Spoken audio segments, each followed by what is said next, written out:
Yo, Guda, is this fucking mic on? Man, welcome to the Gym Podcast. Sit back, relax, and enjoy the show. Yes, sir.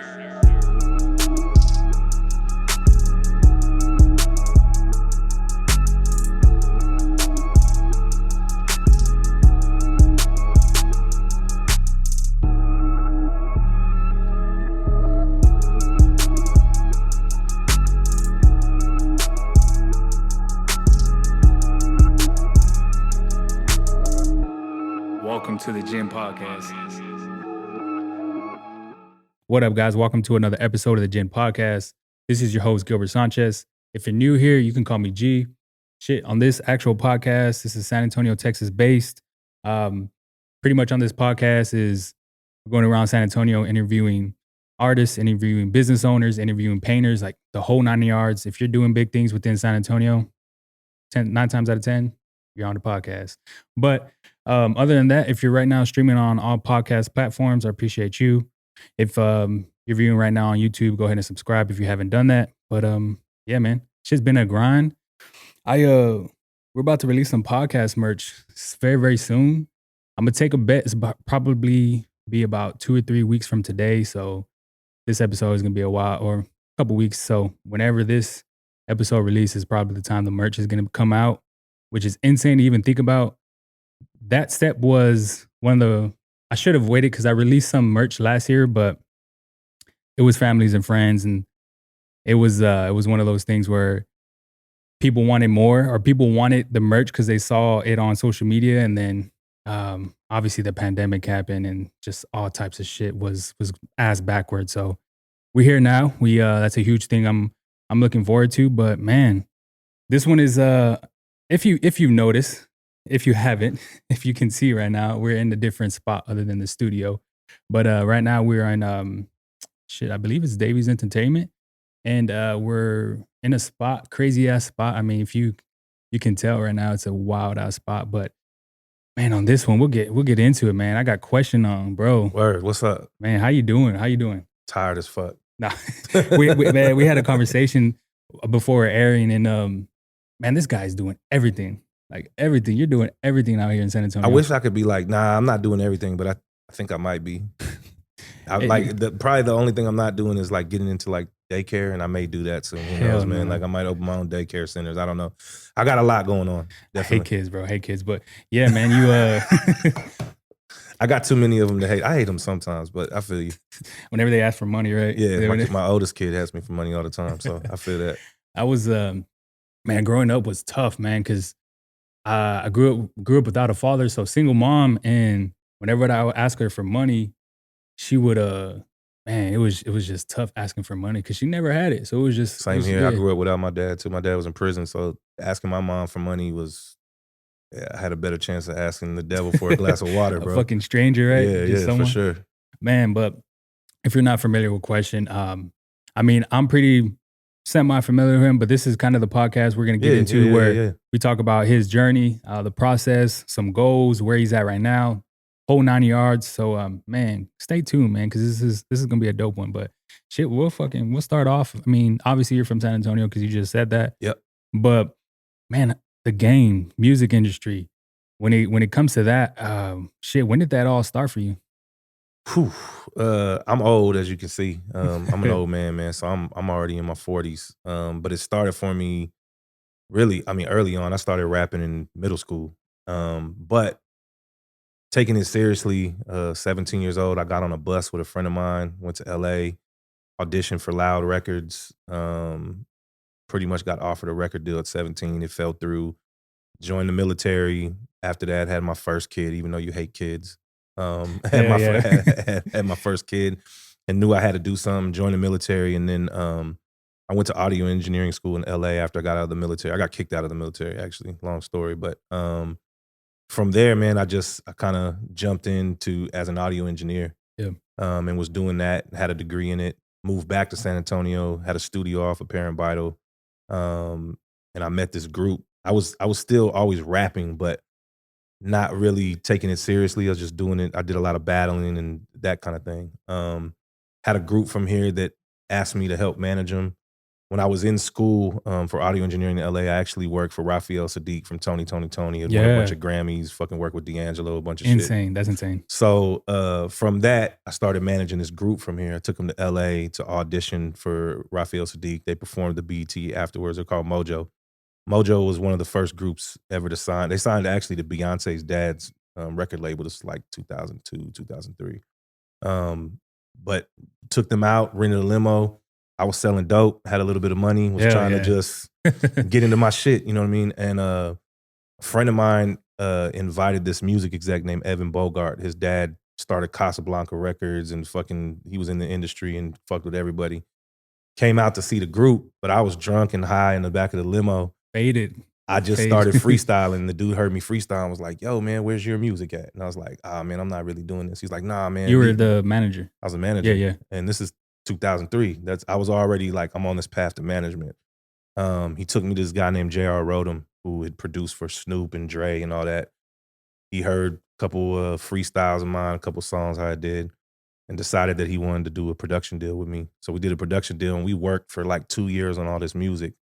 And then his manager was a dude named Zach Katz, who had worked with Dr. Dre, all these different people. Got me in the studio writing for Dr. Dre, writing for a ton of people, man. I just, as a writer, I started kind of that journey there. He took me to New York City to meet this dude named Johnny Shipes. Johnny Shipes had a company called Cinematic. Heard my shit and was like, I want to sign you. He started managing me. Told me, man, you got to create a buzz here in San Antonio. You got to go, because I was living in LA at the time. He's like, you got to go back to San Antonio and create a buzz in your home. So I did. I came back here, and this was like 2006, around that time. Dog, I gave away 15,000 CDs and was fucking just everywhere Grinding. I could be. And then started getting picked up on mixtapes and MTV and fucking all these different people started doing profiles on me. I got write-ups in all these magazines. From there, the radio station started playing some of my music here. And then we had a bidding war. So I became the first hip hop artist from San Antonio to sign a major record deal. So I signed with Epic Records in 2007. Let's go. That's crazy. Label mates I had at the time was Sean Kingston, Nipsey Hussle, Big Crit, Smoke DZA. We were all on the same label. So yeah, man, that was my journey. But halfway through it, man, I was getting ready to release my first album, and the president of the label quit, and the lady that took over decided they weren't gonna do no hip hop at Epic. So I got put on the shelf and fought for a year to get out of my record deal. And at that point, I was just over it, bro. I was like, man, fuck the music industry. And I worked with everybody, man. I'd worked with Lil Wayne. I'd worked with Gucci Mane. I'd worked with Bun B. I had this long list of people I was working with. Things were going great. And then all of a sudden they just, nah, we're not going to do hip hop right now. So me and Nipsey Hussle both got shelved at the same time. And his approach was, man, fuck it. I'm going to go back to doing the indie shit. My approach was, man, fuck the music industry. Just all together. I just hated it. I was that mad because, I signed a fucking $500,000 record deal. I had bread, but then I couldn't even perform. They were like blocking me from performing. They legally owned my name. I had to fight to get all that shit back. And I had opportunities to sign with other labels in that 12-month window that I was trying to get my name and everything back. And by the time I got everything back, the buzz had died down. So no labels were interested anymore. And I just was like, man, fuck this. I feel that. So, man, long story short, bro, I kind of was like, man, I'm done with music.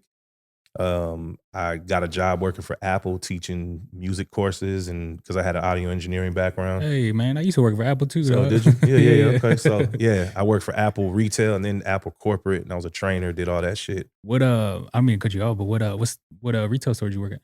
I worked at North Star and La Cantera. Oh, okay, both. Yeah. That's what's up, man. Where'd you work? There's a La Cantera, so who was your manager when you were there? Man, I must say his name is Javi. Javi was my manager at North Star. That is crazy. Yeah. Yeah, that's wild, man. He's cool, man. I actually got fired. That's a long story too. I got fired too. Yeah. Man, that was man. I'll tell you the story how I got fired. It's pretty crazy, but mine's pretty crazy too. Well, I mean, you stealing something? Nah, I wasn't. Well, technically, so the term is I was falsifying business transactions, and I've told this story on the podcast before too. But I was the whole thing with Apple. I'll give into a little spill is they're really big on like businesses, small businesses, trying to get products to them. So basically, I was making up fake businesses to make my business revenue. So that in turn will give me like raises, higher positions. It was false. The crazy thing is I wasn't the only one. I'm not gonna name any names, but I mean, Well, it's funny you say that because when I worked there, I was on the business team. Yeah, yeah. And we all did that. Oh yeah. There's a When I say all, I mean probably everyone in the store did that. there's ways I fucked up because I'll tell you this. I fucked up because I did a local business here in San Antonio. Homeboy that owned the business came into the North Star location. I was at La Cantera at the time. Came into the La Cantera location. I mean North Star location and was like, "Hey, I want to see how much business revenue I have because when you have so much revenue, you get discounts." He started looking over the transactions, and he was just like, "I don't have that employee's name. Where the fuck did I never go to La Cantera?" And then when you work for Apple, everything is tracked from the Sure. second. Sure. So it led back to me. Manager at the time, I was fucking damn near buddy with him. So he was just like, "Hey, bro, like, I mean, this is what it is. I have this. What do you have to say?" And at that point, the proof is there. He couldn't do nothing but just go with it. So that was just a little basis of it. But yeah, man, that's wild. How long did you do that? I was with Apple retail for 2.5 years, 2.5 years. and then I was at corporate for Oh, 2 so you years. I did corporate. in Austin? Yeah. But I work from home. Oh, okay. Yeah, That's yeah, what's yeah. up.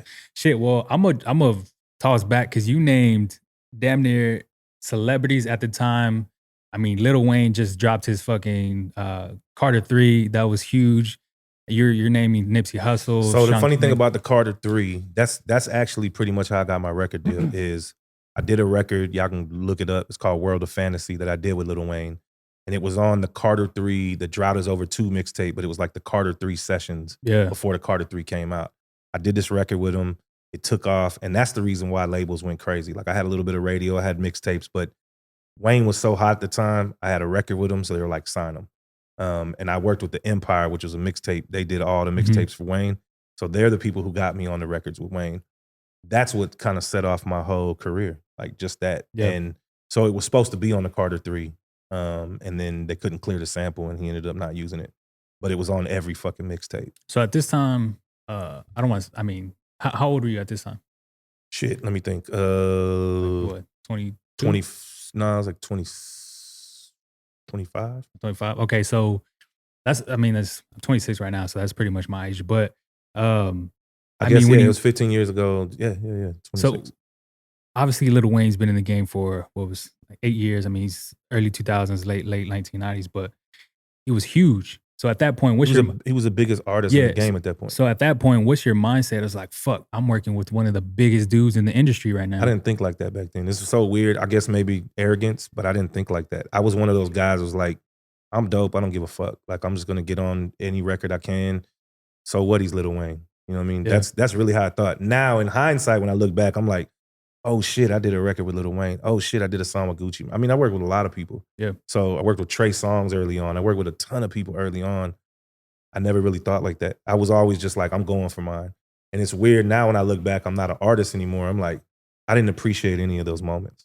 You know what I mean? I appreciate them now, but I wish I would have appreciated them in the moment. And I didn't.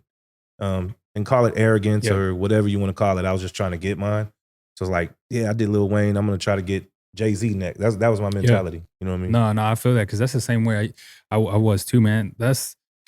I was always looking for that next fix, and that next fix was something that I wasn't supposed to be doing. And Right. even at that, I was never tapping into the present. So I was always looking for the future and what is, like I said, what's next? What's it gonna be in 15 years? Right. And I started to figure out that, man, living like that is so stressful because you never appreciate real time. Nah, when I look back at it now, I wish I would have appreciated it more. Like, it's crazy from that era, I never took pictures either.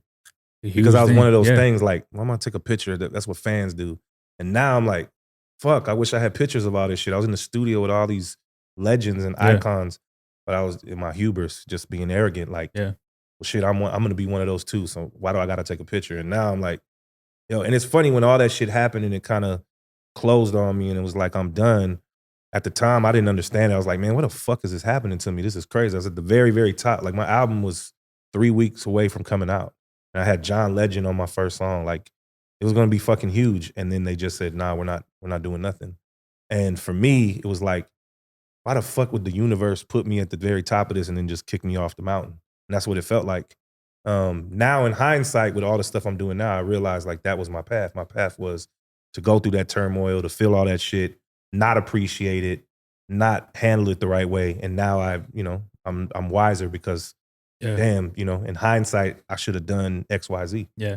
No, I've same way, man. Like I've nowhere near the amount of shit that it's just insane to think about because these people are just so famous. There's just so famous. But I mean, this is where they started to kind of pave the industry. I know. I mean, if you're looking right now, Nipsey Hussle's right here in the back. So you just finished talking about how you work with him, but how was So it was beyond working with him. Nipsey wi- was my homie. We started together. We got signed at the same fucking day. Talked to him almost every day. We texted each other all the time. And even after I decided not to do music, he was the person telling me like, "Nah, don't give up. Like, come fuck with me." And I was jaded. And even when he started to get that status where he was larger than life, he never switched up. Like he always texted me back, always called me, check on my kids. That was my brother. That was my homie. Like that wasn't just like somebody I yeah, worked with. We did a ton of music together, but when I think about it, I don't even think about the music we did together. So like I'm on all his early mixtapes. I got 3, 4 songs with him. We probably did 30, 40 songs together. I don't remember none of it. What I remember is the brotherhood and the camaraderie that we had it was different, you know what I mean? yeah, So man, Nipsey's a different story than I can name all these artists and it yeah. sounds great. I was never really friends with them. You know, I was cool acquaintances. And some of them probably don't even remember me, you know what I mean? But Nip was my brother. That was my homie. Nah, man, it's just the way you talk about Nipsey Hussle is the way the industry talks about Nipsey Hussle too, and just in general because they're his influences is gonna live forever. Crazy. Like it's I'll tell you forever. something funny about Nip. So I met Nip when he was 20 years old. This was like 2006, 2007. We went to go eat in New York City at this place called the Cafeteria. It's crazy. Every time I go back to New York, I always go eat there now because it's like one of those things where we really got to know each other. And he told me all the shit he was gonna do, bro. That 20 years old, he was like, "Man, I'm gonna open a STEM school for kids. I'm gonna buy the Fat Burger. I'm gonna buy up all the businesses in my neighborhood." He Insane. had Yeah. all that shit planned out, bro. And what's funny is he did all of it. Like he did all of it. There's nothing he told me that night that Yeah. he didn't accomplish. Yeah. So he's one of those guys that, I learned a little bit of hustle from, no pun intended. Like I learned you just you don't quit no matter what. Nah, man, it's yeah, man, just to piggyback off that, there's I mean, like I was man, I'm trying to figure out the first song I ever heard from Nipsey Hussle, man. It's obviously Victory Lap was a huge thing because that was right before he passed. And Right. man, what was I mean, talk to me about the whole situation when I don't mean to get into this and the downtime, but how hard was it for you when kind of figuring out or just learning about his death? So it was super hard because I texted with him on Thursday. He got Yeah. murdered on Sunday. I texted him on Thursday, and this was before we moved into this building, but we had the other studio that I had. And I told him, "Yo, you should come down here and check this out." The last time I saw him in person, he came to San Antonio to film a commercial with Kawhi for that Foot Locker Gatorade thing they were doing. So he came and hung out with me, and then that was the last time I saw him in person. And I talked to him that Thursday. He said, "Yeah, fam, I might come out there in like 2 weeks." And I was like, "Cool." So he was gonna come here Yeah. really to talk to us about some of the other stuff we do. And then Sunday, man, I got a text from a homie of mine out there. It was like, "Yo, they shot Nip." And I was like, "What?" And I still didn't believe it, bro. I was in shock. I was just like, "Nah, there's no way." And then his brother texted me. His brother was like, "Yeah, man, they got him." And I was like, it didn't make sense to me. And what's crazy is like I went out there to the funeral. When I got back, not in this shop, but the other shop, they had put up this same mural Mhm. kind of just for me. Yeah, man, that was kind of like it was hard, Yeah. bro. And it's still hard. Like, I know a lot of people are fans of him, and I love that. I can't listen to his music right now. I still can't. It's been almost 2 years, over 2 years. I can't listen to it. It makes me That's cry every time I hear it. that's huge, man. Cause I mean, you go into yeah, man, it's just difficult when like I've never experienced that. And I mean, actually I have, but it was my cousin last year and he passed away from an overdose. And thing with me and him is we were close in our teenage years, but then we kind of just fell off because Drip. high school and things like that. So we had a huge, I would say about 5 years was just nonstop every single summer. Go to my grandparents' house, just farm work, just shit out there. And then when he passed, it brings back just the crazy ass memories that sometimes you don't realize that it's gonna be the last one. I lost my cousin to an overdose when I was 19, and that's probably the hardest thing I ever went through. And I Yeah. was super close with him. I Yeah. lived with him when he passed away, but he OD'd too. So I feel that. Yeah, man. It wasn't man, I just for me, when it comes to death, like I said, it wasn't as bad as like my brother, because my brother was stupid close with him. They would talk every day.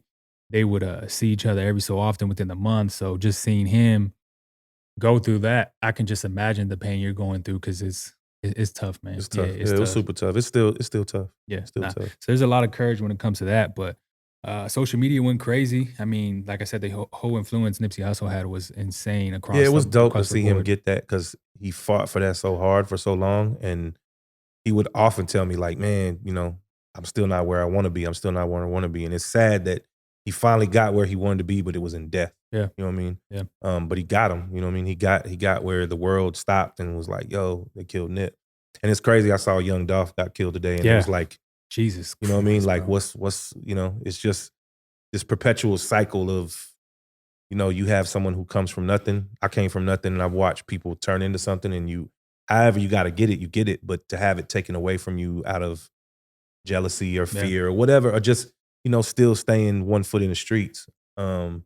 And Nip was murdered by somebody he knew, and was his homie had just got out of prison. He was taking him to go get clothes at that shop. And it's crazy. The first time I ever met Nip was in front of that shop where he was killed. He used to have just be a t-shirt store. It's called Crenshaw Tees. yeah, yeah. Slauson Tees, my bad. Slauson Tees. And then he turned it into the Marathon store. He took his homie that just got out of prison to just go get some clothes. And dude walked up on him, knew the dude. This is somebody he knew, was part of the set. Had some words, and he smoked his ass. So it's just like, to life is just it's precious, and to see people who work so hard to get out of that lifestyle and come from that, and to have it taken away over some bullshit, it one, it hurts, but two, it just pisses me off. You know what I mean? It's something where I don't deal well with that shit, Yeah. because it's, someone get hit by a car, even overdosing, that shit sucks, but it's not someone just taking your life out of jealousy or rage or whatever the fuck you want to call it. Yeah. So Yeah, I feel that. There's no I'm a huge believer in karma, bro. Like karma's a motherfucker. I I know was that. I was never just going back, I was never thinking about that when I was trying to get my next fix. I was always thinking about just myself. So selfish, man. And I always tell myself that I wish I would have done a lot of shit different. Nah, and it was to a point where it was happening so quick and so fast. I never actually thought about what was the side effects for not only myself but other Other people. people, yeah. Yeah. And that I think that's where the selfish part came in from. I have a battle with all that shit. I used to do dumb shit, and it's crazy now.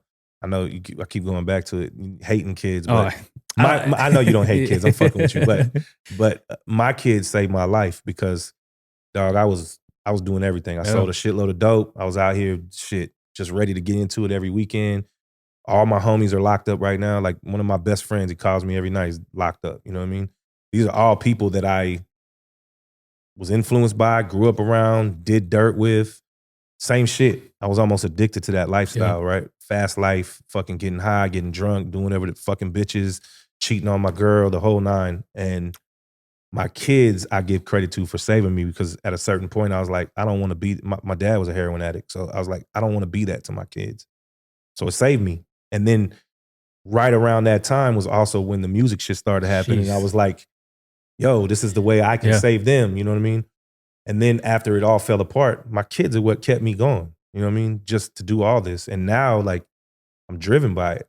You know what I mean? I'm Yeah. driven by it. I'm I feel driven that. by it. So I totally feel that shit. You know what I mean? I wanna take a next transition into social media because it's huge now.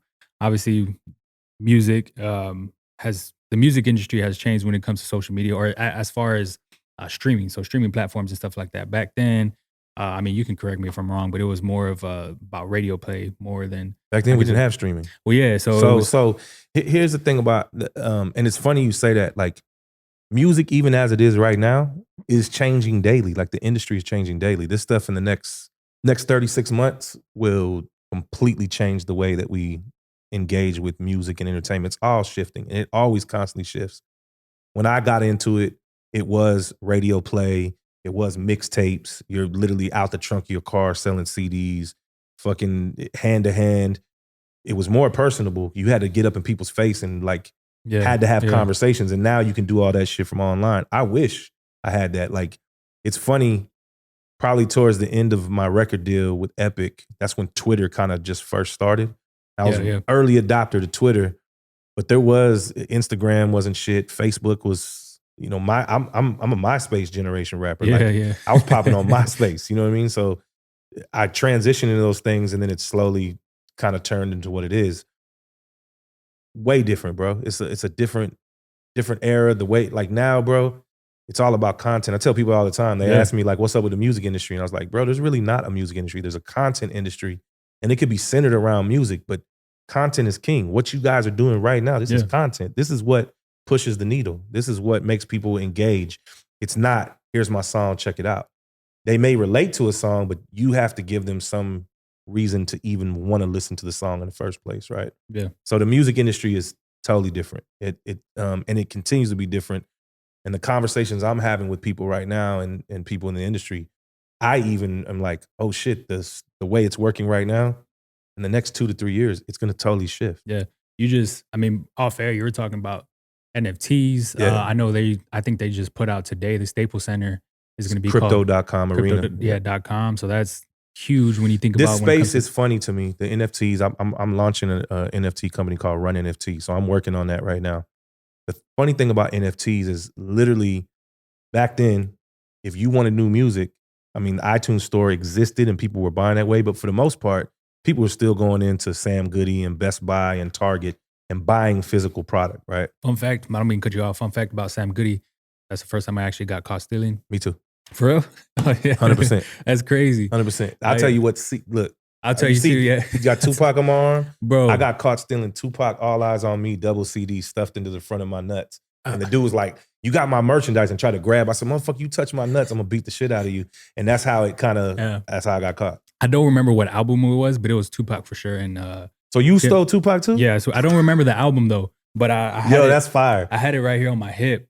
And I was with my buddy at the time. Bro, I must have been like 10 years old, bro. Wow. I was super young, but my mom was never home. She would work overnight at HEB. So yeah, they just got me, man. I don't know who was watching me or what happened, but friend ended up taking off. I was 10 years old, so I ended up just getting a cop ride home and just gave me a warning after that. Because I gave all the merchandise back. Well, I think I had like 4 CDs, so it was funny.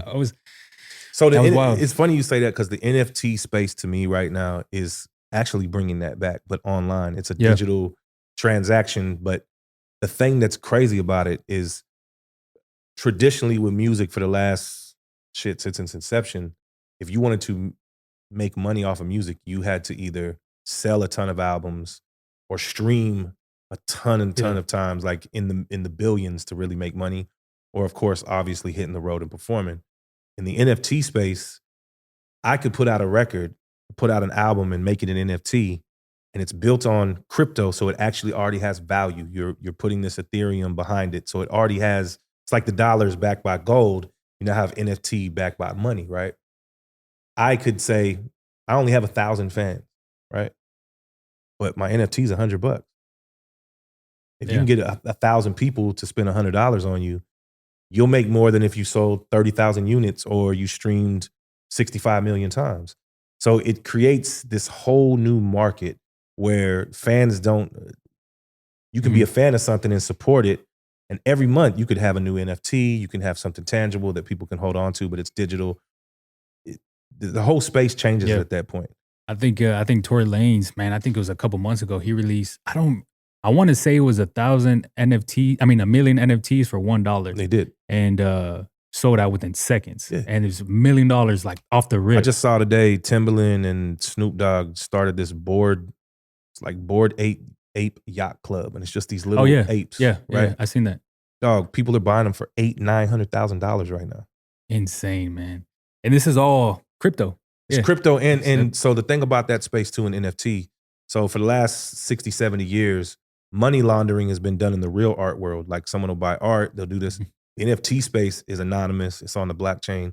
So now dope boys and drug dealers and all these people can wash their money through NFT. Like I got a friend of mine who does some shit with the Paul brothers, and he was telling me about, I don't remember which one. I think it's Jake Paul.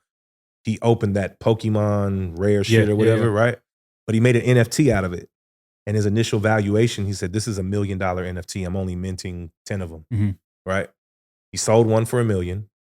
Okay. So it was like, okay, it really has that value. But then the rest of them, he sold for 30,000, 20,000, 60,000. But he did that because he said, now I can write off. I took a loss. These are worth $1 million. I sold them for way less than what they were worth. And the word is he bought them all himself. It was just so he could clean and wash his money. Insane, man. So I know, I read about that in an article, and it's funny you say the money laundering part because obviously, I mean, you just said it's been around for fucking years, and there's I think it was an article the day before yesterday. I was obviously there's taxes are a huge thing, and there's when it comes to money laundering, there's that's kind of a way to get away from the taxes and there's yeah, man, it's funny. It's just to know people are actually using that space. But then again, it's there's no regulation. So there's no way no to regulation, actually and you technically, because it's on the blockchain, it's anonymous. So Logan Paul or Jake Paul or whoever could say, I'm going to create another account to buy my own shit, and you raise the value. You can manipulate the market. So with music, I could do the same thing. You know what I mean? I could put out a project and say, yo, this is an NFT project. Tory Lanez could do that. Tory Lanez could say, yo, I'm going to print 1 million of them, right? He may have had $1 million. He could just buy them all up. Yeah. But then the story and the publicity is, yo, he just sold 1 million NFTs.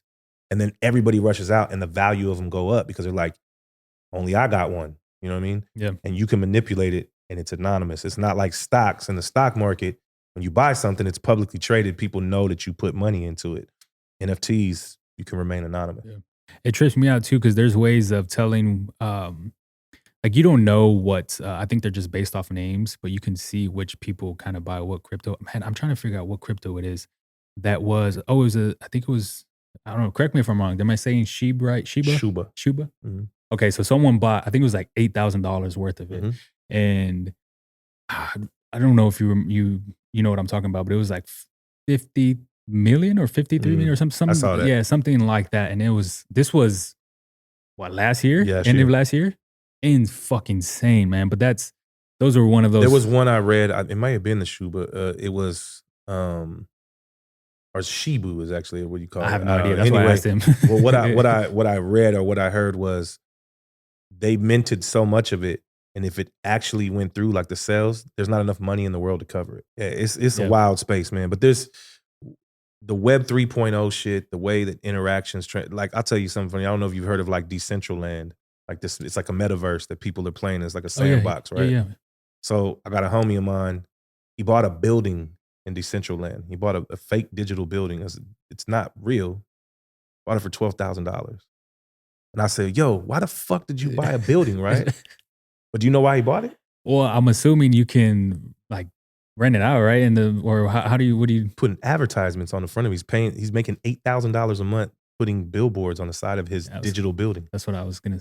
Well, that's what the concept that I was crazy, thinking. Bro. It's crazy. And then he was telling me about there's a person who has a podcast, but you can only listen to the podcast if you're in the Central Land and you pay a fee and then you get to listen to it in the Central Land. Oh, that's a weird way to fucking do it. But but it manipulates because people are like, well, I want to hear it. Yeah.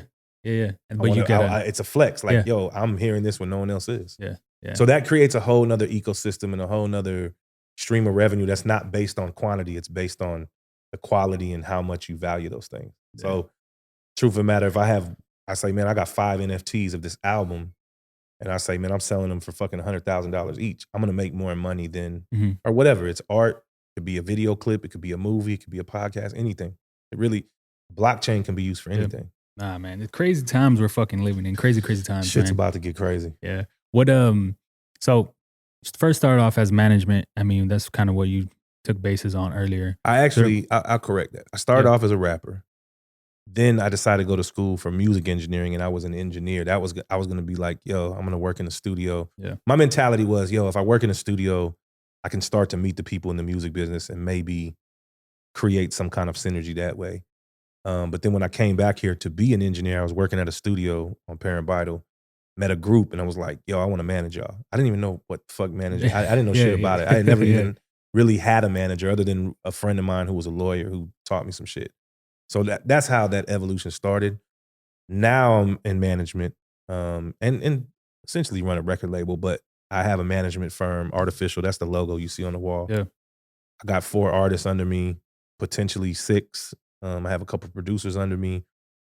The things that I've been through have taught me how to guide these people. And I don't always get it right. Sometimes I'm wrong, but I'm able to share some things with them that shit that I went through and they get to avoid it. Um, so yeah, man, it's Yeah. been That was actually my question because getting into I mean, you started off and then coming now, that's one of the things you do now. But I mean, being a leader is I get is a very important role. Where do you get that from as far as figuring out like how to actually provide value to these people that you actually manage? so a lot of it is one before you even agree to managing them, making sure you're the right fit. You know what I mean? I've had people come to me that do rock and punk rock and EDM. I don't know that. I don't know that market. So I'm gonna turn it down every time unless I'm just totally blown away and I feel like, all Yeah. right, I want to learn from this. So that's number one. And two, it's trying to be as informed as I can. So I have a ton of experience, real world experience, but I have to in this business. You have to stay read. You have to stay networking. Stay having conversations with people. And I have mentors who are super successful. So my old manager Johnny Shipes runs Cinematic. He's fucking one of the biggest managers in the game. His guy Hovain, another guy manages everybody. Zach Katz, who I talked about earlier, Mhm, mhm. eventually went on to become the president of Sony BMG, the actual president. Now he works with Scooter Braun, Justin Bieber, a ton of people. These are all people I met on the way up. My man Brent Johnson was my original manager. He works for Floyd Mayweather now, which is crazy full circle because now I'm involved in boxing, do shit with Yeah, boxing. yeah. And because of his connections, we've just signed another fighter who's actually on the Saw Floyd that, Mayweather roster, right? saw that. A lot of those things are coming from things in my past that are now bearing fruit. And it's just about building relationships. So really the answer to the question is it's a little bit of experience, which you have, a little bit of knowledge, and then that pursuit of just getting smarter and being around the right people. Mhm. Obviously, I have a partner in all this, Cameron Davies. Without him, none of this is possible. Yeah. I'd be doing this out of my garage, and I wouldn't be as successful. So you have to align yourself with people who are in the same space. And really, man, it sucks, but you got to get the people out of your circle that don't have those same Yeah. motives. You got to be driven, and I've had to separate myself from people that I considered really good friends, but I knew they weren't. They were just in my way. Um, and not that I completely just cut them out of my life, but I'm not hanging with you every night and smoking and drinking. I got shit to do. Yeah. I'm trying to put my name on the side of a building one day. You know what I mean? So the motivation has to be there. I think that's where a lot of people struggle because obviously they don't see what you see. They don't see the visions. They don't see what you have planned or what you got going on. You can tell them all you want. You can do all this, but I mean, getting down to it and actually figuring out if these people are ready to work just like you are, it's hard sometimes because they don't have the mentality of it. So it's funny you say that, bro. I have a saying, man, and I kind of see even the stuff that y'all are doing right now, and this is why I say this. Yeah. This is something I coined a long time ago, but it's my absolute truth. I live by it. If I asked you what is the key to success, what would you say it is? I actually just did a magazine interview the other day, bro, and oh shit, it's on my phone. I'll go bases off of it. Success for me is bouncing from failure to failure without losing enthusiasm. So Sure. for me, whenever I figure out that I'm quitting, that's when I lost.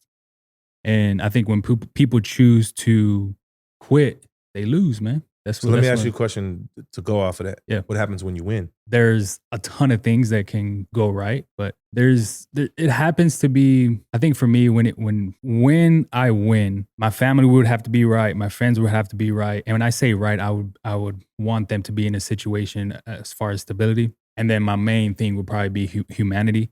Shit, I was reading a book the other day and it was talking about how people are so focused on like themselves and being selfish. And I mean, that's cool and all, but only thing guaranteed in life is death. So what are you going to Mhm. leave Behind. for behind Mhm. for humanity to live your legacy like Nipsey or just different things? So that's one of the things I work on or I just started working on was figuring out what am I going to do to leave these kids, teenagers, whatever, to figure out that, I mean, they might not be in the same situations I grew up. They might be better, some might be worse, but I'm trying to figure out what is that exactly I can put on this earth that is going to be beneficial to people. Dope. But I'll tell you the Yeah. two things that I hear in that, right? Winning is not forever, right? So when you win, it's also about sustainability. What happens when I lose after it? Good example is me. Signed a fucking $500,000 record deal. I made history. It's history. But at the end of the day, nobody cared. They don't care about what you did 10 years ago, 15 years ago. What did you do yesterday? Right? So that sustainability is really what matters. You can win 4, 5, 6, 7 times. You can make money. You could say, Yeah. here's the value of it. The value is exactly what you said. It's your legacy.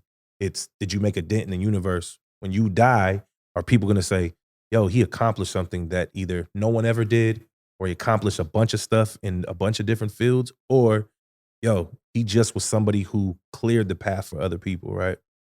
My thing that I always say to everyone, the key to having success is having other people believe in your dream like it's their own dream. So you doing this podcast, you already have someone who's doing that. You have people coming here and taking pictures. Those people are starting to believe in what you do like it's their own dream. Yeah. And when you have that, you can't fail. You really can't. Because the other people who dream like you dream, they're not going to let you go. Everyone have motives for believing in your dream. They may say, I believe in his, and he goes here, maybe I get this or I get this. That's fine. You never got to worry about that part. It's just really knowing if people are going to buy into what I'm doing, they have to truly believe. And once you do, can't be stopped. Yeah. Because I didn't get to where I'm at without people believing in me, but not just believing in me, but believing with me and saying, I'm part of this. I belong. You can't do this shit alone. Yeah. No, that's why, man, I shot this guy out every single time because, like I was saying off air, the audio part is, man, I didn't even know what how do I say? I think it's called decibels or the volume like of the audio. I didn't even know what the fuck that was, and I was just like, why couldn't they fucking call it volume, or like just something other than that word? But this man Jay is a huge headache saver, man, because some of this shit is insane when it comes to the audio. But he saves me a lot of time too, as well. And my whole team, man, like I said, we've been a gang for a shit ton of years, man, and it's crazy. It's insane to see the amount of just the growth within each other, whether if it's kids, whether if it's wives, whether if it's doing their own thing, just this, like there's is growth, and it trips me out. Like I was saying, like when people mention that they don't have that group of friends or they've never experienced that. I'm like, fuck, I can't relate. Like that's not something that I would want to actually, I would hate to be in it alone. Word. And it's just dope to actually see or actually have that support system. But you mentioned Cameron earlier, and he's kind of what would you say this, the man of this, or the yeah, I mean, your partners in? So we're partners in the music company, okay. the management company. Obviously he has other businesses that I help with. But I'm the president of the entertainment company here. So the entertainment company is not just music. We have television shows. So I'm a producer on that. We're developing other television shows, feature film. Yeah. We have one in the can, a couple other ones we're doing. Content is really what I'm building out next as a content company. We have professional boxing. So we throw boxing events. We manage boxers. Starting to get into managing talent outside of that from like TV and film. It's a little bit of everything, man. Like it I don't even say a little bit, a lot of everything. And then Cameron himself, Cameron's an entity. He's a brand. I help manage that along with other people. But, you know, he's a businessman. He's an entrepreneur. He's on TV. He owns, the guy starts a new business fucking every month. What was, I was going to ask you and I forgot until now, but what was the relationship with y'all, or how did that actually start? It's crazy, bro. So right before I got my record deal, I met him through somebody else because he used to have this car shop here called 210 Customs. I had a whip. I was gonna go over there and it's like some Pimp My Ride shit. I was just gonna have him do my whip. Deck it out. Deck it out, all that. We got to talking. He was wanting to get involved in entertainment. We started hanging out. He actually, it was right before I got my record deal. And then I got my record deal. And the label, you know, you can see I'm fat as fuck now. At the time, I wasn't fat. I see some pics, bro. But the label was like, yo, get your ass in shape. So he started training me. Wait, you weren't, that's crazy. You weren't. They wanted me like in shape.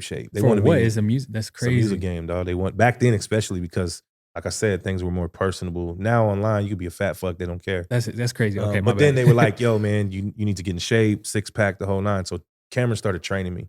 And then did my car, and we did a bunch of stuff. And then that's when he first started getting into the food truck stuff. And I remember he was building something for Time Warner, and he needed an Xbox, and he didn't have no more money. Like, dude was struggling. And so I went and took one from somebody that owed me some money. Oh yeah. And I gave it to him to put into the build, and he got the job done. But then he kept telling me, yo, I told him I got my record deal. They're giving me money to build a studio.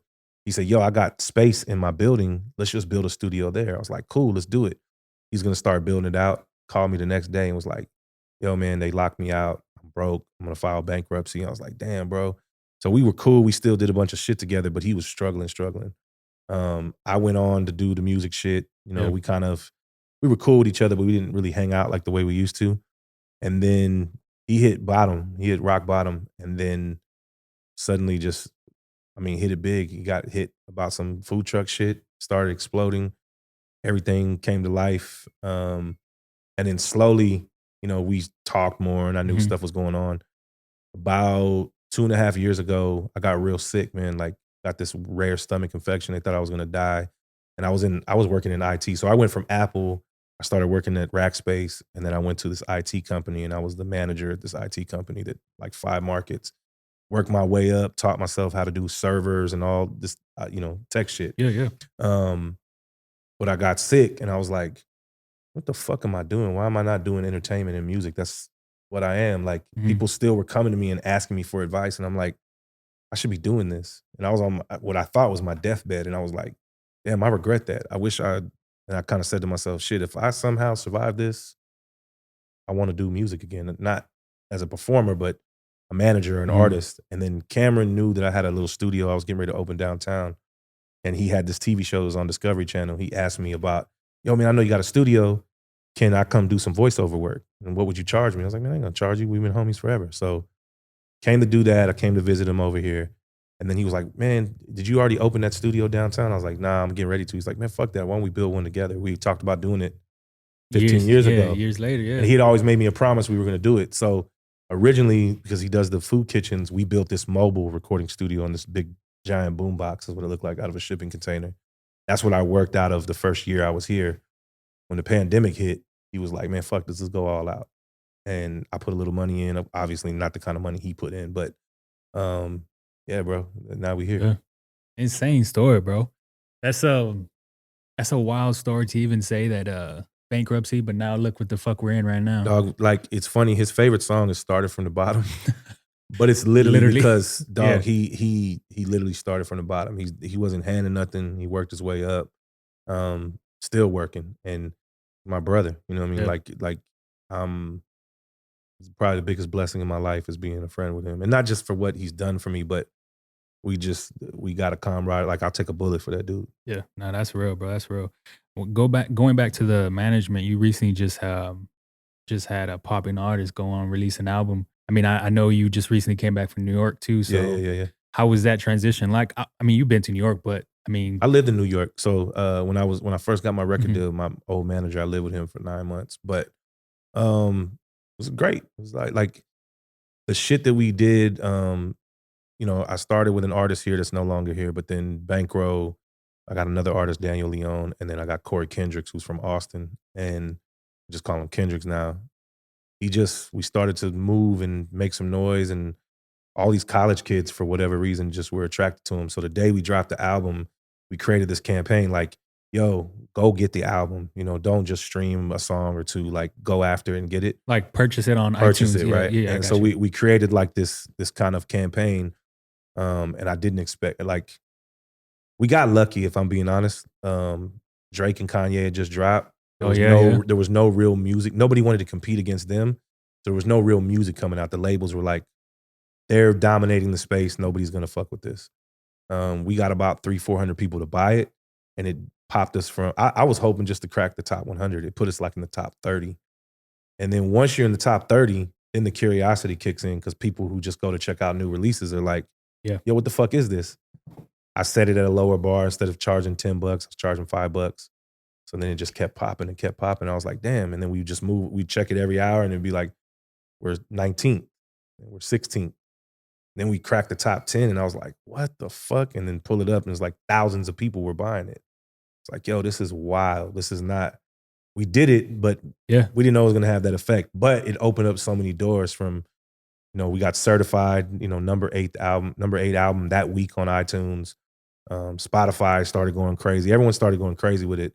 And then we started getting hit up about tours. And so, like, they actually, Monday night they did Denver, but him and Bank are on Benny the Butcher from Griselda. They're on the tour with him Yeah. right now. So some other shit popping up. Like we got a whole nother tour lined up with them. So it opened a ton of doors, man. And I've been able to rely on not only relationships I've had in the past, but even Corey, those relationships with Griselda, he knew them already. So that Oh kind of just yeah. happened naturally, man. It was Once they just saw it, they never really gave him that yeah. love until they were like, "Oh, yo, you're popping. All right, cool."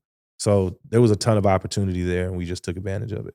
I feel that, man, because that shit was crazy. Because I was watching the videos, and I think you were posting it, and he was posting it too, Kendrick as well. It was just to even be on top of Drake at the time when his album just dropped is insane. We were tripping, dog. We were like, "What? Like Yeah, this don't make no sense." yeah, it was Um, insane. will it ever happen again? I hope so, but we definitely got lucky, man. It was the timing of it. Because I have a friend who works at Apple, but he works for Apple Music. We were having a conversation about it. He's like, "Bro, y'all really just Yeah, y'all hit this window where there was nothing really going on. A week later, you wouldn't have done that because you can look at the numbers. We would have been maybe the top 100.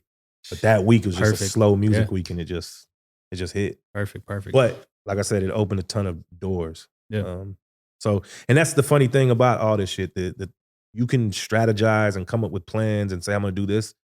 But man, sometimes this shit is just luck. just It's just right aligns place, correctly. Yeah, right time, and it yeah. aligns. Um, and sometimes when you fully expect this shit to go, it doesn't go, and then you're like, "What the fuck? Like this was all perfect. Why did it not go?" So yeah, Yeah. I always have this saying, and I actually wrote it up in this interview I had the other day or last month, but it just basically talks about just detaching from results. So figuring out or just not figuring out, but just having myself like putting up this podcast and not looking at the views or not looking at the downloads and just like if it gets 1,000 or if it gets whatever it usually does, and cool. If it gets more, then whatever. But that provided me less stress because I was always worrying about the downloads, the streams, right. the people engaging, the content. Well, content is different, but just worrying about shit that I kind of just have no control over. And I got to a point where I was just, man, fuck it. If it's popping, it's popping. If it's not, it's not. I don't really care at this I, point. I like that approach to a degree, but then I'm also someone who says, "Nah, man, there is a way to get it popping, and Yeah. there is a way to really, man, when it comes to marketing and branding, that's something that I'm getting better and better at, and I've learned and put a lot of things in motion to do that. Hacking your marketing is the best way to go. Yeah. If you can disrupt the formula, like the formula to say, "Yo, here's a podcast, I put it on YouTube, check it out." Everybody does that. So what could you do differently to crack that or crack the code or disrupt the formula? What is that? You know what I mean? And if you figure that out, then you're doing something that nobody's doing. And Yeah. that is a story within a story. Just to say, "Yo, nobody's ever done that," or "That hasn't been done in a really long time." And then you get noticed just for that, not the content itself. And then it draws people in. I give this analogy to rappers who I probably meet with fucking 2 rappers a week. They just come, "Yo, I'm trying to do this, trying to do that." And it's the dumbest analogy in the world, but it makes the most sense. Yeah. It's Yeah. very simplified. And it's really this I call it a pizza shop analogy, is whether this is music or content or whatever. Think of your content or your music as a slice of pizza. You know how to make a good slice of pizza. But a slice of pizza alone is not going to get people in your door or create an infrastructure where you're making revenue. You not just have to have a good slice of pizza, and sometimes you don't even have to get a good slice of pizza.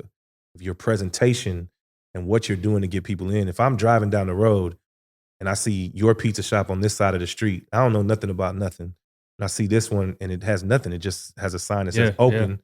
And I look at this pizza shop on this side, and this side has glowing lights and there's a DJ and there's neon signs and this. I don't know shit about shit. I'm not going here. I'm going here, right? Even though your pizza might be better, it might be way better. Doesn't matter Yeah. because that drew me in. You have to think of ways to look at this as an actual startup, an actual brand, from artistry to podcasting to anything really in business.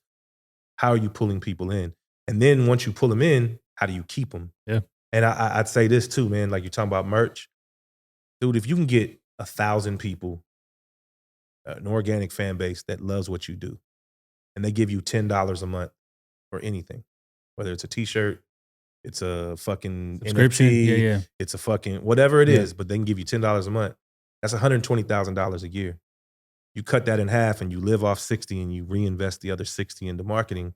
By year 2, year 3, you should have 3 to 5 to 7,000 people now willing to give you $10.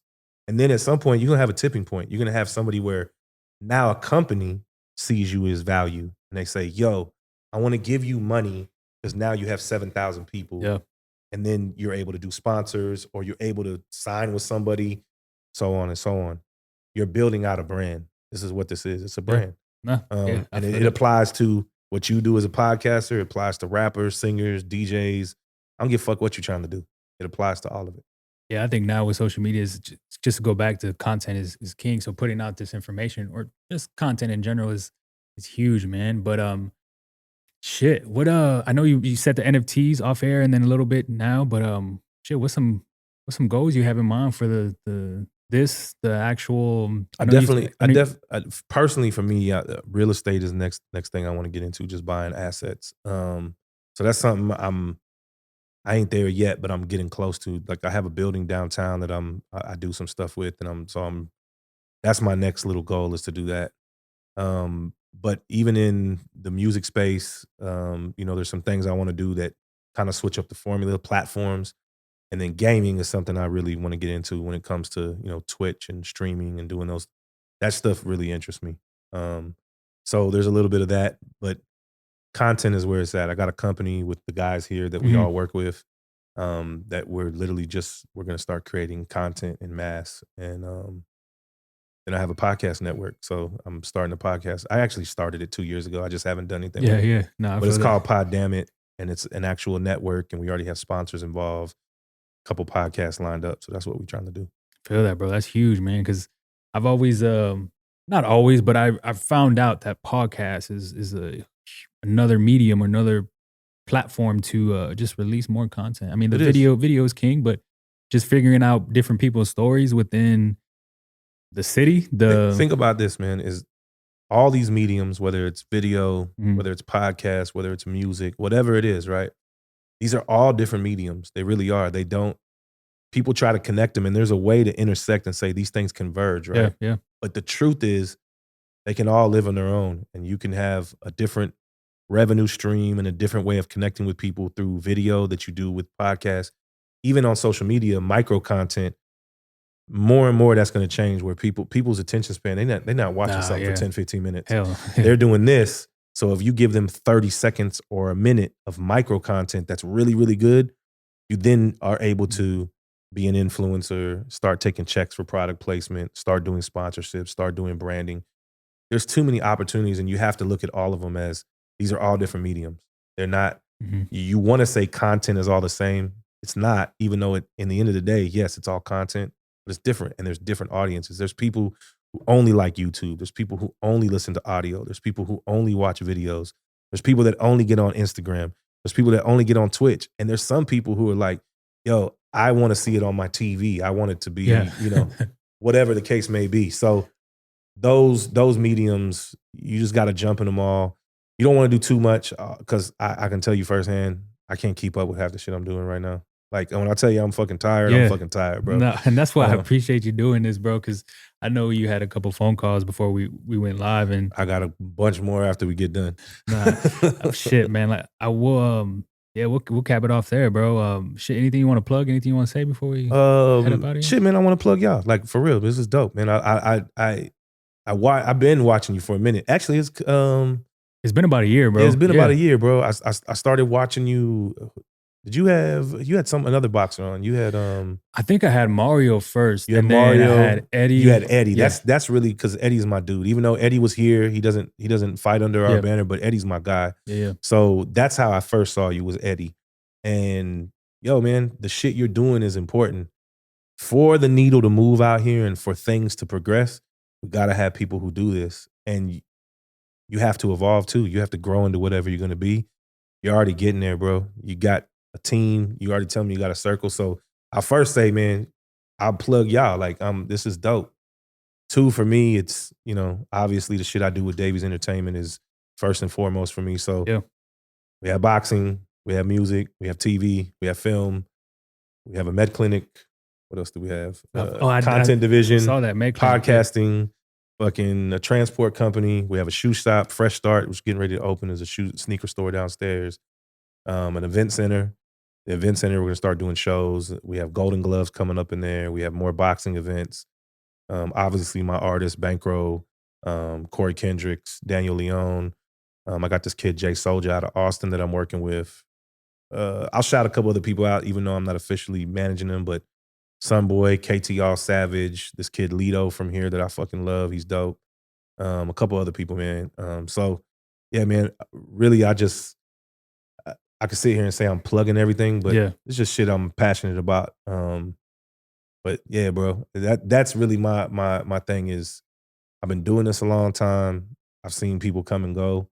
And you said it earlier, the fact that you bounce from failure to failure without quitting, that's a better starting point than most people. No, 100%, man. And just to have this conversation in this building is insane to me, man. Like I've been following Cameron for a while, then I kind of tapped into what you've been doing and the involve like just evolving over the pandemic and kind of just going 100%, 110% with this whole building and the things that you're doing.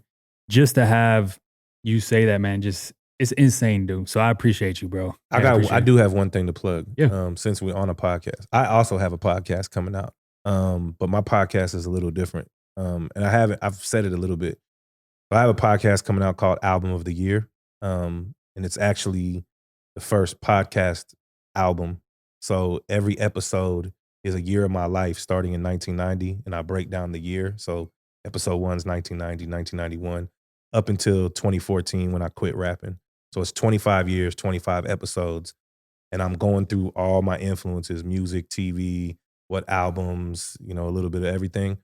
And then at the end of every episode, I'm actually sampling a song from that year and then doing a new record. So I'm going to do some music again just for fun. But I fucking love it, bro. yeah, it's going to be dope. That's fucking crazy. That's dope, man. Like, the experiences you've been through or you talked about, insane, man. You name some of the biggest people on the planet right now, that fucking Nipsey Hussle Miro. But shit, man, this has been fucking crazy. This has been insane. Man. Like I said, the door is always open. Whatever y'all need, let me know. That's another thing that I'm really about is trying to support people. Cause like I said, bro, when I came up, a lot of people helped me. So if there's any way I can help y'all, cool. But y'all got something good going. You just got to keep we grinding. Keep putting coal in the fire, bro. Yeah, we grinding. Shit. Man, if you're still tuning in right now, I fucking appreciate y'all. Go ahead and like, comment, subscribe. Shout out to Question, man. He's a real down-to-earth dude. This has been a fucking grind. Yeah, we out here, people. Peace. Insane. Appreciate you, bro. Yeah, bro. That was fucking dope, man. Super dope, man. I enjoyed that. Fucking crazy. Yeah, bro. Could have, bro. That's fucking insane. Jay, you running 12 hours, bro, when you work here? Bro, I day to day like that? 7. I got here at 7. I usually do. Pleasure, brother. Thank you, man. And like I said, bro, the door open, bro. Anytime you want to come by, you need anything, let me know. Thank you.